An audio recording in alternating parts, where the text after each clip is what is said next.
Уважаемые граждане России, Chers citoyens russes, дорогие друзья, chers amis, сегодня aujourd'hui, считаю необходимым il me semble nécessaire к трагическим de revenir sur les événements tragiques происходящим qui se déroulent dans le Donbass и ключевым et вопросам sur les questions clés liées à la sécurité de la Russie.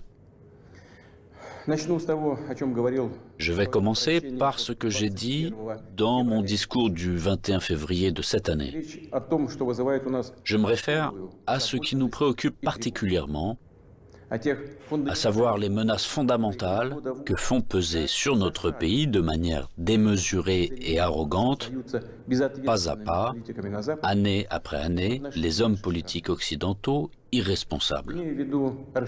Il s'agit de l'expansion de l'OTAN vers l'Est, du fait que ces infrastructures militaires s'approchent des frontières de la Russie. On sait très bien que depuis 30 ans, nous nous efforçons, avec persistance et patience, de parvenir à un accord avec les principaux pays de l'OTAN sur les principes de sécurité égale et indivisible en Europe. En réponse à nos propositions, ça n'a toujours été que soit des tromperies et des mensonges cyniques, ou des tentatives de pression et de chantage, alors que l'Alliance Atlantique, malgré toutes nos protestations et préoccupations, ne cesse de s'élargir. La machine de guerre est en marche, et, je le répète, elle s'approche très près de nos frontières. Pourquoi tout cela arrive-t-il? Pourquoi cette attitude arrogante consistant à parler dans l'optique de sa propre exclusivité, infaillibilité et permissivité? D'où vient cette attitude indifférente et dédaigneuse à l'égard de nos intérêts et de nos demandes absolument légitimes? La réponse est claire. Tout est clair et évident. L'Union soviétique s'est affaiblie à la fin des années 80, puis elle s'est effondrée. Tout ce qui s'est passé à l'époque est une bonne leçon pour nous aujourd'hui. Cela a mis en exergue que la paralysie du pouvoir et de la volonté est le premier pas vers la dégradation complète et l'oubli. Dès que nous avons perdu notre confiance en nous-mêmes, un certain temps, l'équilibre des pouvoirs dans le monde a été rompu. Cela a conduit à une situation où les traités et accords existants ne sont plus réellement en vigueur. La persuasion et les demandes n'ont aucun effet. Tout ce qui ne convient pas aux détenteurs de l'hégémonie, aux grands de ce monde, est qualifié d'archaïque, obsolète et inutile. Et inversement, tout ce qui leur semble avantageux est présenté comme la vérité ultime, est imposé à tout prix, de manière insolente, par tous les moyens. Ceux qui ne sont pas d'accord finissent à genoux. Ce dont je parle maintenant ne concerne pas seulement la Russie, et nous ne sommes pas les seuls à être préoccupés par cela. Il s'agit de l'ensemble du système de relations internationales, et parfois même les alliés des États-Unis eux-mêmes. Après l'effondrement de l'URSS, le monde a été de fait remodelé et les normes établies du droit international, dont les principales, fondamentales, ont été adoptées à la fin de la Seconde Guerre mondiale et ont largement consolidé ces résultats, ont commencé à gêner ceux qui se sont déclarés vainqueurs de la guerre froide. Bien sûr, dans la vie pratique, dans les relations internationales, dans les règles pour les organiser, il était nécessaire de prendre en compte les changements de la situation dans le monde et de l'équilibre même des forces. Mais cela aurait dû être fait de manière professionnelle, progressivement, avec patience, en prenant en compte et en respectant les intérêts de tous les pays, et en pleine conscience de leurs responsabilités.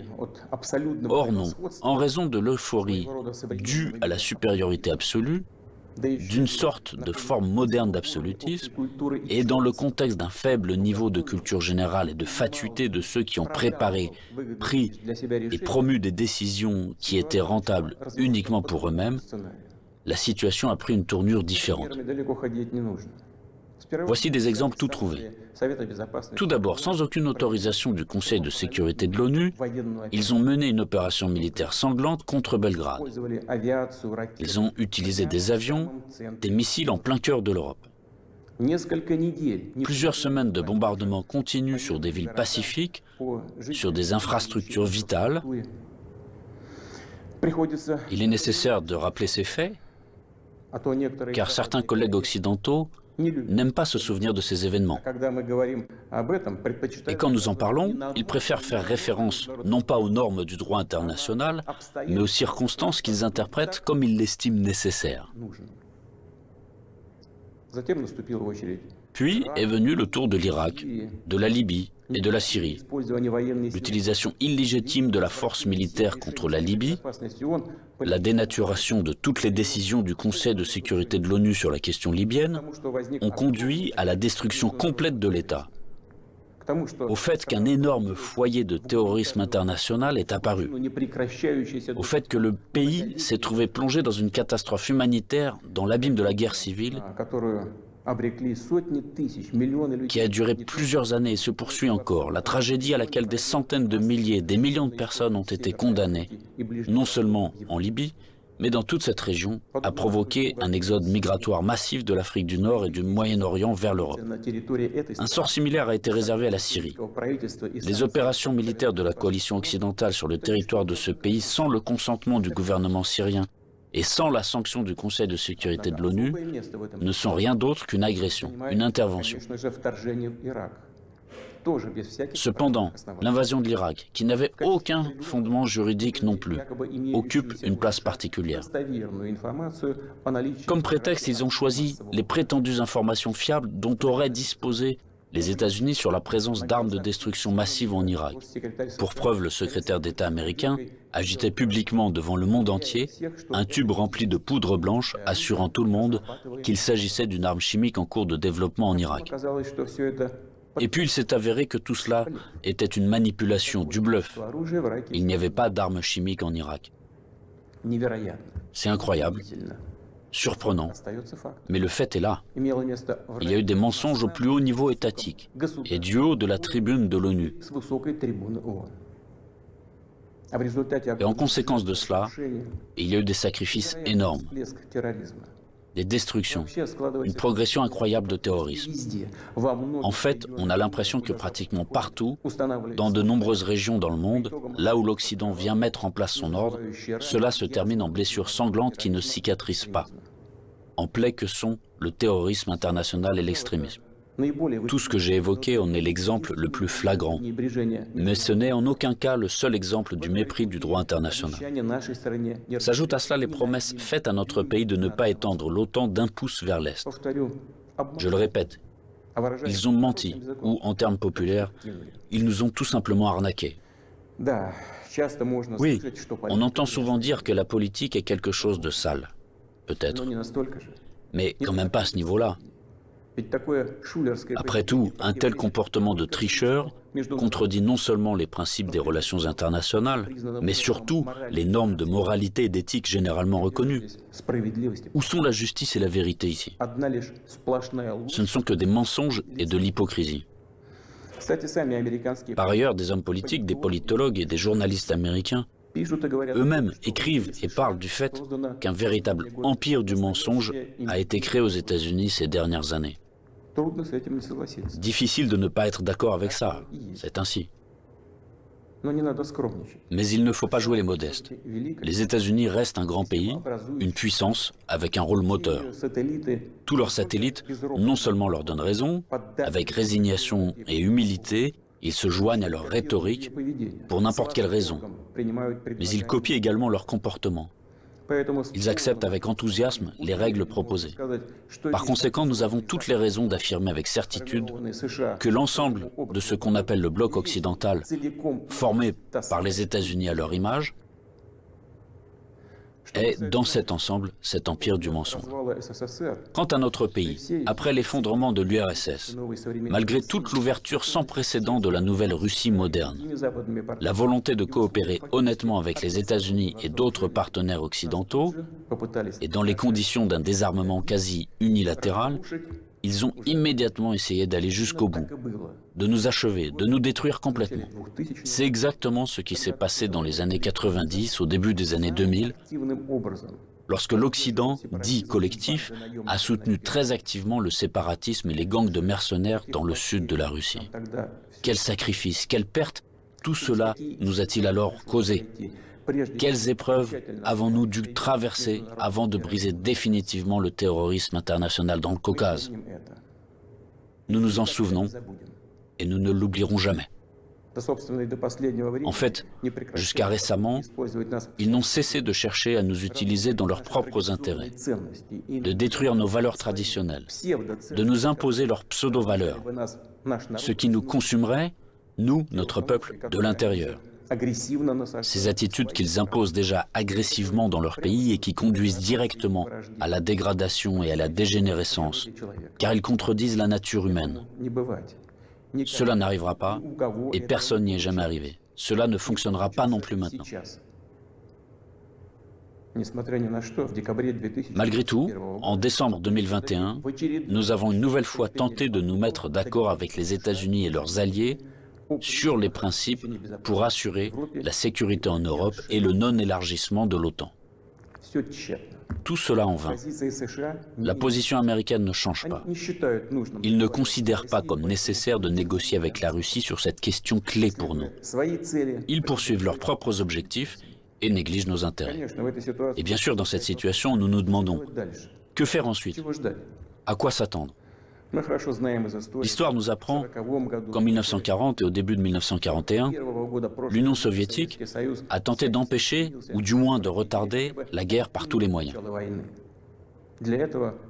Pour ce faire, elle a essayé littéralement jusqu'à la dernière minute de ne pas provoquer un agresseur potentiel, elle n'a pas pris ou reporté les mesures les plus nécessaires et les plus évidentes visant à se préparer et repousser une attaque inévitable.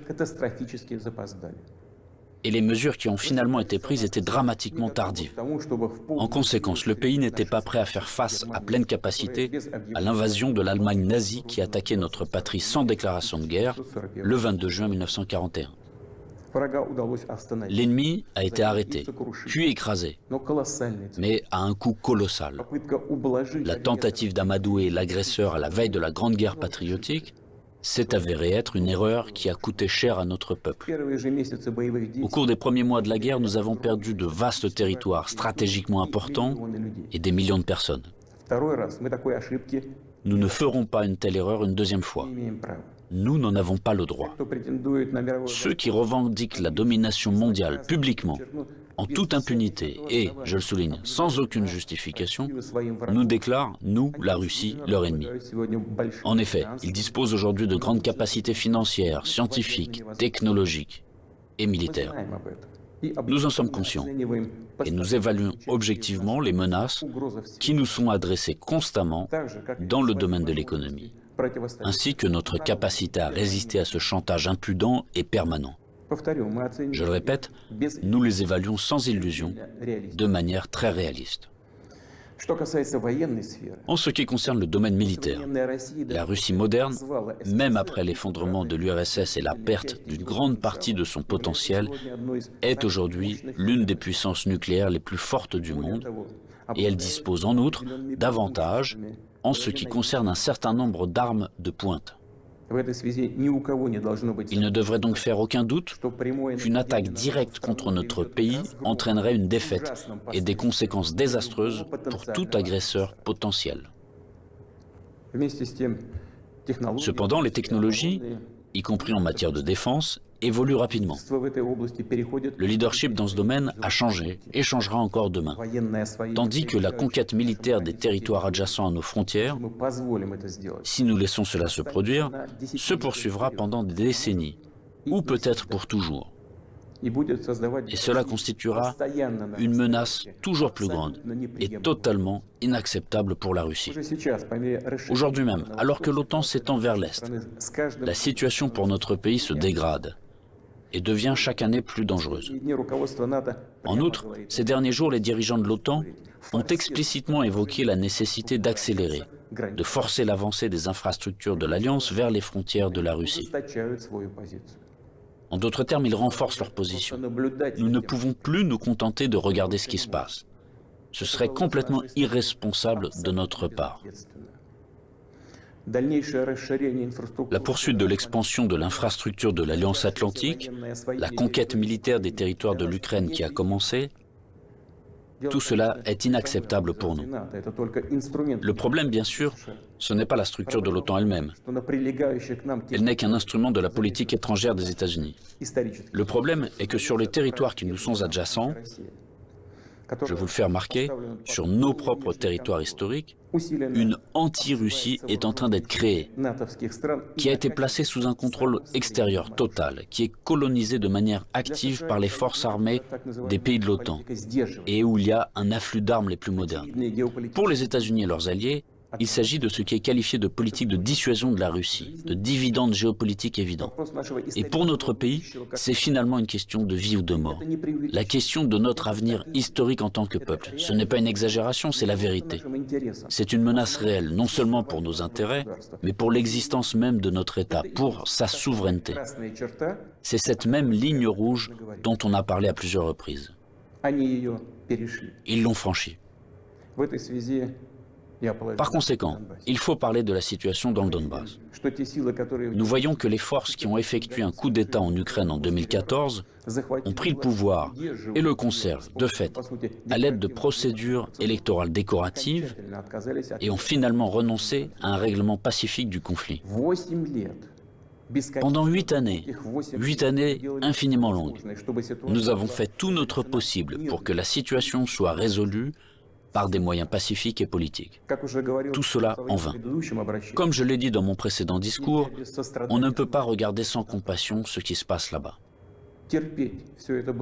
Il n'était tout simplement plus possible de supporter tout cela. Il était nécessaire de mettre fin immédiatement à ce cauchemar, au génocide des millions de personnes qui y vivent, dont le seul espoir est la Russie, dont le seul espoir est en nous. Ce sont ces aspirations, ces sentiments, la douleur des gens qui ont été pour nous le principal motif pour décider de reconnaître les républiques populaires du Donbass. Voilà ce qui me paraît important de souligner davantage. Les principaux pays de l'OTAN, pour parvenir à leurs propres objectifs, soutiennent en Ukraine les nationalistes extrêmes et les néo-nazis, qui à leur tour ne pardonneront jamais aux Criméens, aux habitants de Sébastopol, leur libre choix, à savoir la réunification avec la Russie.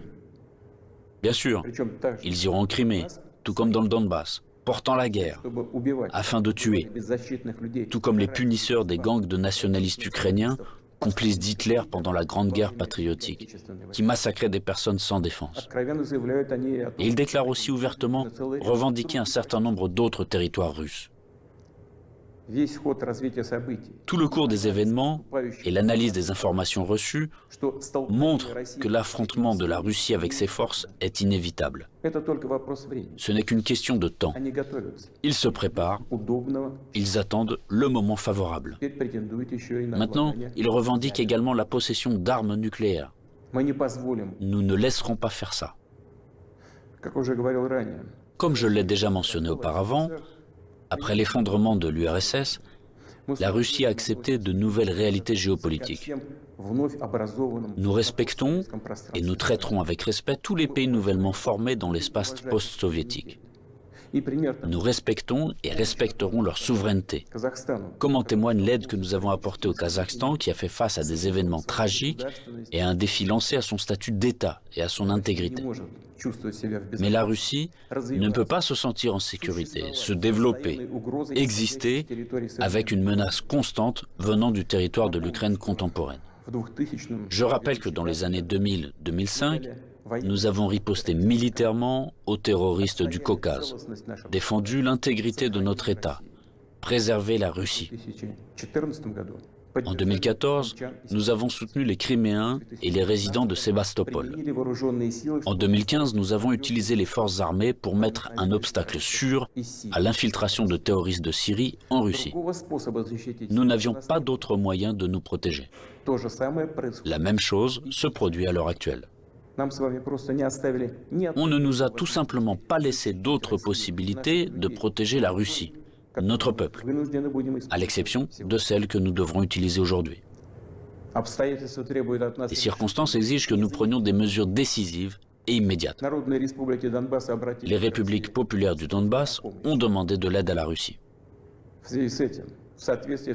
À cet égard, conformément à l'article 51, partie 7 de la Charte des Nations Unies, conformément à l'autorisation votée par le Sénat de la Fédération de Russie et en application des traités d'amitié et d'assistance mutuelle avec la République populaire de Donetsk et la République populaire de Lugansk, ratifiés par l'Assemblée fédérale le 22 février dernier, j'ai décidé de mener une opération militaire spéciale. Son objectif est de protéger les personnes qui souffrent des abus et du génocide de la part du régime de Kiev depuis 8 ans. À cette fin, nous nous efforcerons de démilitariser et de dénazifier l'Ukraine et de poursuivre en justice ceux qui ont commis des crimes nombreux et sanglants contre des civils, y compris des citoyens de la Fédération de Russie. Dans le même temps, nous ne planifions pas d'occuper des territoires ukrainiens. Nous n'avons pas l'intention d'imposer quoi que ce soit à qui que ce soit par la force. Cependant, nous entendons de plus en plus souvent dire en Occident que les documents signés par le régime totalitaire soviétique qui instaurèrent les résultats de la Seconde Guerre mondiale ne devraient plus être appliqués. Eh bien, quelle est la réponse à cette question? Les résultats de la Seconde Guerre mondiale sont sacrés, tout comme les sacrifices de notre peuple sur l'autel de la victoire sur le nazisme. Et cela ne contredit pas les hautes valeurs des droits de l'homme et des libertés fondées sur les réalités de toutes les décennies d'après-guerre. Cela n'annule pas non plus le droit des peuples à l'autodétermination stipulé par l'article 1er de la Charte des Nations Unies. Je tiens à vous rappeler que ni lors de la création de l'URSS, ni après la Seconde Guerre mondiale, personne n'a jamais demandé aux habitants de certains territoires faisant partie de l'Ukraine d'alors comment ils voulaient eux-mêmes organiser leur vie. Notre politique est fondée sur la liberté de choix permettant à chacun de déterminer en toute indépendance son propre avenir et celui de ses enfants. Et nous considérons qu'il est important que ce droit, le droit de faire son choix, puisse être exercé par tous les peuples vivant sur le territoire de l'Ukraine contemporaine, par tous ceux qui le souhaitent. À cet égard, je m'adresse également aux citoyens ukrainiens. En 2014, la Russie a été obligée de protéger les habitants de Crimée et de Sébastopol de ceux que vous traitez vous-même de nazis. Les habitants de Crimée et de Sébastopol ont choisi de rejoindre leur patrie historique, la Russie, et nous l'avons soutenu. Je le répète, il était tout simplement impossible de faire autrement. Les événements d'aujourd'hui ne sont pas liés à la volonté de porter atteinte aux intérêts de l'Ukraine et du peuple ukrainien. Ils sont liés à la nécessité de protéger la Russie elle-même contre ceux qui ont pris l'Ukraine en otage et tentent de l'utiliser contre notre pays et son peuple. Je le répète, nos actions relèvent de l'autodéfense, contre les menaces qui pèsent sur nous et contre un désastre encore plus grave que celui d'aujourd'hui.